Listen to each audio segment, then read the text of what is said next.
এবং রাজস্ব খাতে পূর্ব সরকারি বেতন স্কুল অনুযায়ী বেতন ও ভাতা প্রদান করা এবং দীর্ঘদিন যাবৎ কর্মরত ব্যক্তিগত সরকারি বেসরকারি নিয়োগ বন্ধ করতে হবে।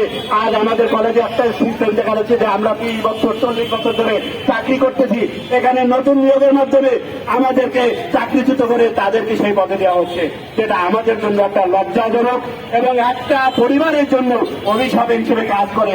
এই অভিশাপটা আপনারা নেবেন না এবং এই অভিশাপটা দূর করুন। আপনার একজন 20 বছর চাকরি করে যদি হঠাৎ করে তার চাকরিটা চলে যায় তাহলে কেমন লাগে? তার ফ্যামিলি কি না চলবে? তার আর বয়স থাকে না, অন্য কোথাও যেতে সে যে কাজ করে খাবে সেটাও তার কাছে থাকে না। তাই আপনাদের কাছে অনুরোধ যে আপনাদের এবার আপনারা আপনাদের কর্মস্থল থেকে এবং আপনাদের যে দায়িত্ব আছে এই দায়িত্ব থেকে আমাদের এই বৈষম্য থেকে দূর করুন এবং স্থায়ীভাবে কর্মচারীদের চাকরি থেকে ছাঁটাই বন্ধ করতে হবে। কল্যাণকর নীতিমালা প্রণয়নের মাধ্যমে কর্মচারীদের ভবিষ্যৎ উন্নয়ন ও চাকরির নিরাপত্তা প্রদান করতে হবে।